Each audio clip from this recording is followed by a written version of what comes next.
Hello दोस्तों, कैसे हैं आप। और क्लीन एनर्जी साइंस आईपीओ के बाद अब हम लोग लेके आए हैं आपके लिए जीआर इंफ्रा प्रोजेक्ट्स आईपीओ का रिव्यू। और जो ये कंपनी है इसके बारे में आपने ऑलरेडी न्यूज़ सुन ली होगी। 7 तारीख को इसका आईपीओ आ रहा है, 9 तारीख को क्लोज़ हो रहा है। तो चलिए हम लोग बात करेंगे इस आईपीओ के बारे में।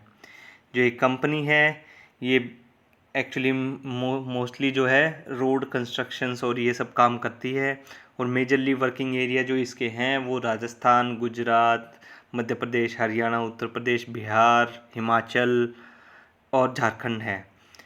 जो कि इनकी मेन सर्विसेज जैसे कि मैं बात कर रहा था, रोड्स बनाना, फ्लाईओवर्स बनाना, ब्रिज बनाना, टावर ब्लॉक्स और ये सब इसी तरह के प्रोजेक्ट्स जो है मेजरली ये लोग करते हैं। और जो ये कंपनी है वो 1964 से ऑपरेट कर रही है। पहले एक्चुअली जो है वो जो इस कंपनी का नाम कुछ और था, बाद में जो चेंज हुआ है, अब हम लोग इसके बारे में डिस्कस करेंगे। बट उससे पहले हम लोग बात करते हैं जो इनका कंस्ट्रक्शन है उसकी क्वालिटी और स्टैंडर्ड्स की वजह से ही ये इनका कारोबार जो है वो फैलता जा रहा है।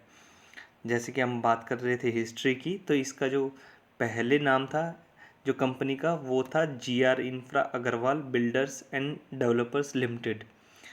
उसके बाद उसको फिर से चेंज करा इन लोगों ने। उसके बाद चेंज करने के बाद इसका नाम जब इन लोगों ने 2007 में चेंज करके जीआर इंफ्रा लिमिटेड किया है, जैसे कि अभी इसका नाम है। अब हम लोग बात करेंगे इनके फाइनेंशियल पैरामीटर्स की, जो कि सबसे मेजर हैं। सबसे पहले बात करेंगे इस बारे में, क्योंकि इसके बाद ही हम किसी और बात के बारे में बात कर सकते हैं। तो जो इनके हम लोग देख रहे हैं 2018 से ही कंपैरिजन करना स्टार्ट करेंगे, क्योंकि लास्ट 3 इयर्स का ही वो लोग फाइल करते हैं।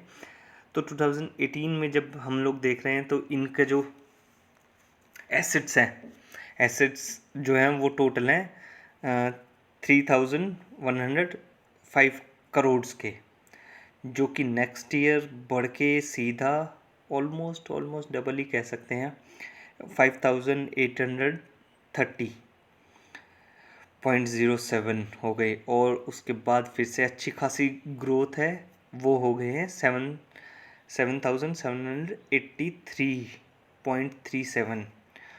और जबकि बात करें हम लोग 9 मंथ्स की, इन 9 मंथ्स में भी बहुत ही अच्छी ग्रोथ दिखाई दे रही है।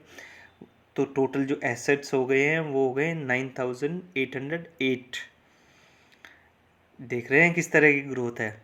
और जहाँ तक हम बात करें इनके टोटल रेवेन्यू की, तो रेवेन्यू में वो बात नहीं है जो एसेट्स में शायद दिखाई दे रही है कुछ हद तक, जो बट ग्रोथ बहुत अच्छी है वहाँ भी। जहाँ देख सकते हैं हम लोग इनके जो टोटल रेवेन्यू है वो 3335 करोड़ का था, जो बढ़ के 2019 में हो गया 5323.11 करोड़।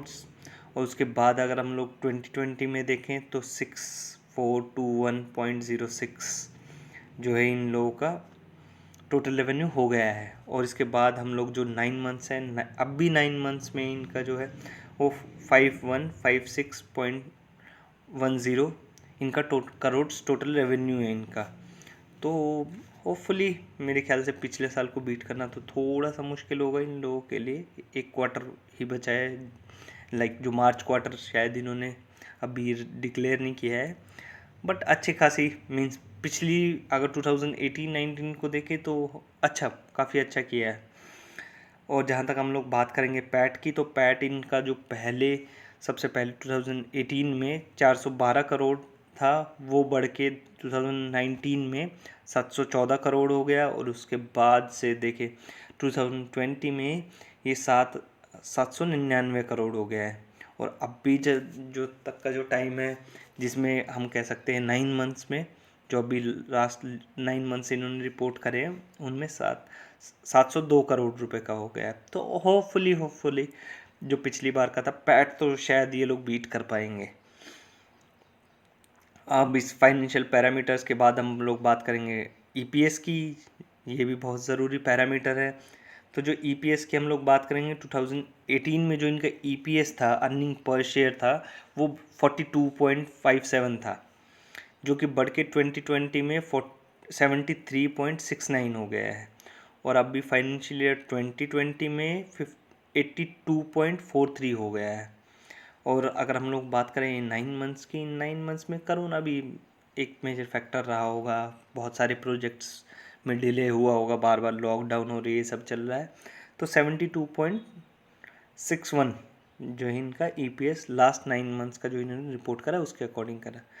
तो इसके बाद हम लोग बात करेंगे इशू के बारे में कि जो IPO इन्होंने फाइल किया था उसके अकॉर्डिंग ये लोग कितना पैसा रेज करना चाह रहे हैं, कब इन्होंने इशू फाइल किया था। तो इशू इन्होंने फाइल किया था 13 अप्रैल 2021 को, जिसमें इन लोगों ने बताया था कि ये लोग 1.15 करोड़ इक्विटी शेयर्स जो हैं वो लोग OFS लेके आ रहे हैं। इसमें कोई भी फ्रेश इशू नहीं है, तो मीन्स कुछ भी ऐसा नहीं है कि जो एक्साइट करता हो इस इशू के बारे में।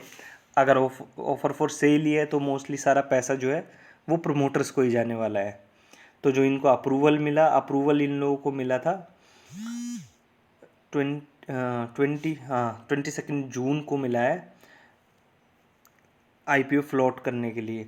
और उसके बाद अगर हम लोग बात करें इनकी प्रमोटर होल्डिंग की, तो इन लोगों के पास जो है टोटल 88.04% होल्ड करते हैं ये लोग इक्विटी, जो प्रमोटर्स हैं।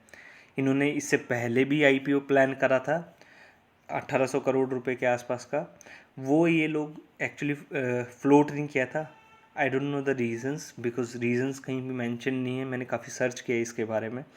बट हो सकता है कि कंपनी मीन्स और प्लान कर रही हो, जैसे अब भी मुझे लगता है कि अब भी इन लोगों का जो टाइम पीरियड चल रहा है उसके अकॉर्डिंग इनका जो IPO है बिल्कुल हिट जाना चाहिए, अगर ये लोग अच्छे से मीन्स इनके जो लीड मैनेजर्स हैं वो लोग काम करेंगे, क्योंकि जो ग्रे मार्केट प्रीमियम है वो भी बहुत अच्छा चल रहा है। अब हम लोग बात कर लेते हैं इनके बेसिस ऑफ ऑफ़र की, किस बेसिस पे ये लोग ऑफ़र लेके आए हैं। तो ये एक्चुअली क्या है, रोड प्रोजेक्ट्स में नंबर 1 है अप्रॉक्सीमेटली नॉर्थ इंडिया में। हर तरफ आप देखोगे आपको दिख जाएंगे इनके बोर्ड, जहाँ भी रोड बन रहा होगा ये सब कुछ चल रहा होगा। जो एक्चुअली जो ट्रैक रिकॉर्ड है इन लोगों का प्रोजेक्ट कंप्लीट करने का, वो भी बहुत औसम है। हमेशा टाइम पे ही इन्होंने डिलीवर करा है, इसीलिए कंपनी इतना हाई EPS ग्रोथ कर रही है टाइम के साथ साथ। और जो फाइनेंशियल रेटिंग्स है CLSA से सब जगह से इनकी बहुत ही अच्छी फाइनेंशियल रेटिंग्स हैं। और जो कि प्रमोटर्स हैं वो तो हैं ही, मींस उनकी नॉलेज और स्किल्स के बारे में तो मैं आपको क्या ही बताऊं, वो लोग तो बहुत ही अच्छे तरीके से कंपनी को आगे लेके जा रहे हैं हर तरफ से। और हम लोग बात करेंगे अब IPO की डिटेल्स की। जो डिटेल्स है, IPO ओपन हो रहा है 7 जुलाई को और क्लोज़ होगा 9 जुलाई को। जो फेस वैल्यू है शेयर्स की वो 5 रुपीज़ रखी गई है। प्राइस बैंड जो है 828 से लेके 837 तक रखा गया है। मार्केट लॉट जो 17 है, मिनिमम क्वांटिटी भी 17 ही रहेगी। BSE और NSE पे लिस्ट होगा। टोटल जो इशू साइज़ है वही है 1.5 करोड़ इक्विटी शेयर्स हैं, फ्रेश इशू कोई है नहीं। और इसके बाद हम लोग बात करेंगे इनके बेसिस ऑफ अलॉटमेंट की डेट कब है, कब आपको शेयर्स अलॉट होंगे। वो होंगे आपको 14 जुलाई को। और जिनको नहीं अलॉट होंगे उनको 15 को आपका रिफ़ंड भी मिल जाएगा। जो क्रेडिट होंगे वो शेयर वो होंगे आपको 16 जुलाई को, शायद फ्राइडे है, हाँ फ्राइडे को। और जो लिस्टिंग है वो मंडे को 19 जुलाई को होगी। अब हम लोग बात करते हैं कि कैसे इन्होंने अपने इशू को डिवाइड किया है। क्वालिफाइड इंस्टीट्यूशंस को इन्होंने 50% दिया है, नॉन इंस्टीट्यूशनल इन्वेस्टर्स को 15% दिया है, और रिटेल्स के लिए तो बहुत ही अच्छा किया है कि 35% रखा है, जो मैक्सिमम मोस्टली लोग रखते हैं। अब इनका जो अलॉटमेंट स्टेटस है वो तो आप इनके रजिस्ट्रार के वेबसाइट पे जाके देख सकते हैं, या BSE पे भी अवेलेबल होता है। इनकी जो GMP अभी अगर चल रही है जिसकी हम लोग बात करें, तो जैसे देखिए मैं रेगुलरली अपडेट करता हूँ, आपको हर डेट के साथ मिल जाएगी। ऐसा नहीं है दूसरी वेबसाइट की तरह कि एक बार कुछ बता दिया और दूसरी बार कुछ और।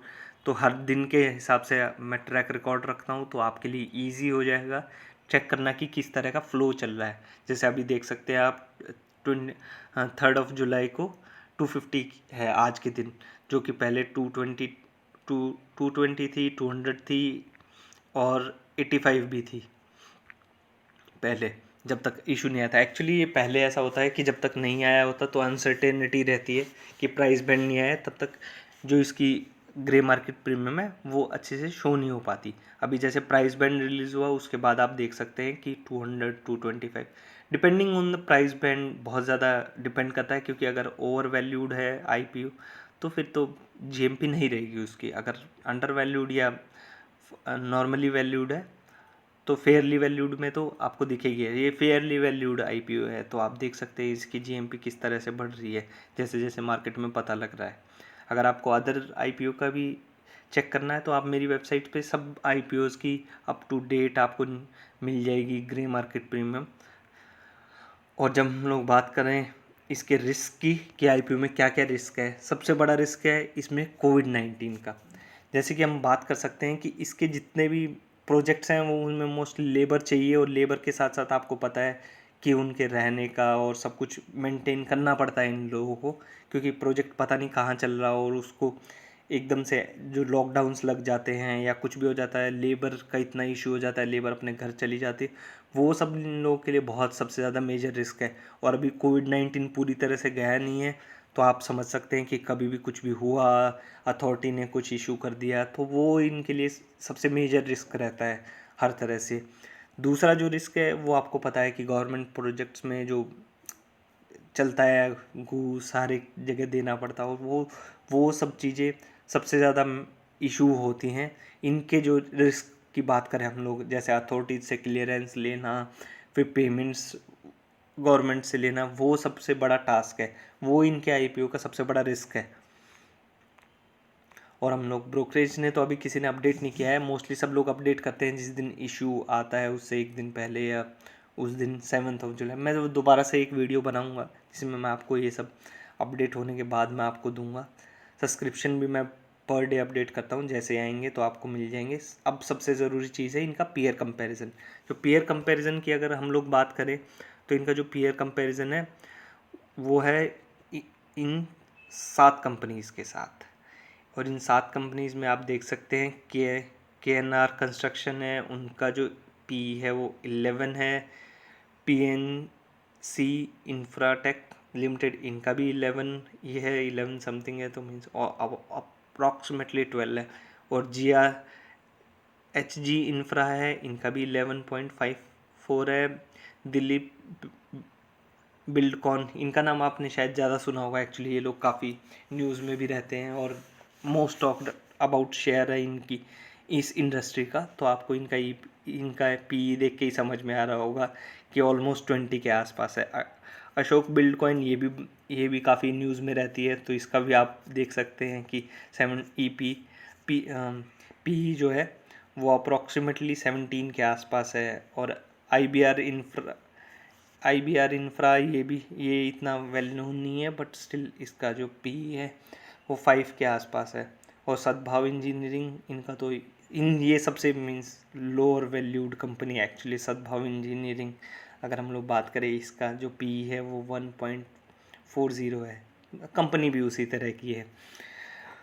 तो जो प्रमोटर्स की हम लोग बात करें तो विनोद कुमार अग्रवाल जी हैं, पुरुषोत्तम अग्रवाल जी हैं, और ये लोकेश बिल्डर प्राइवेट लिमिटेड, ये भी एक्चुअली इनकी प्रमोटर कंपनी है। और इसके बाद हम लोग होल्डिंग, तो मैं ऑलरेडी आपको बता चुका हूँ कि इनकी जो होल्डिंग है वो 88.04 है। और इनका जो कॉन्टैक्ट डिटेल्स है वो आप देख सकते हैं, गुजरात में बेस्ड है कंपनी। अगर आपको ज़रूरत हो तो आप इनकी वेबसाइट पे जाएं, और वेबसाइट पे जाना बहुत ज़रूरी है क्योंकि उससे आपको कंपनी के बारे में आइडिया मिलता है। और इनका जो रजिस्ट्रार आप देख सकते हैं, रजिस्ट्रार कैनफिनटेक है। और लीड मैनेजर्स की जहाँ तक बात करें हम लोग तो HDFC बैंक है, ICICI बैंक है, कोटक बैंक है, मोतीलाल ओसवाल है, SBI कैपिटल है। तो इन सब वेल नोन है ऑल ऑफ दिस। ओके दोस्तों, this is all from my side regarding GR infra IPO। But हम लोग इसमें मैं आपको दूसरा वीडियो बनाऊंगा, जैसे ही IPO ओपन होगा तब मैं आपको इसके और रिव्यूज़ के साथ आपके पास आऊँगा। Like it, share it, subscribe it. Thank you so much.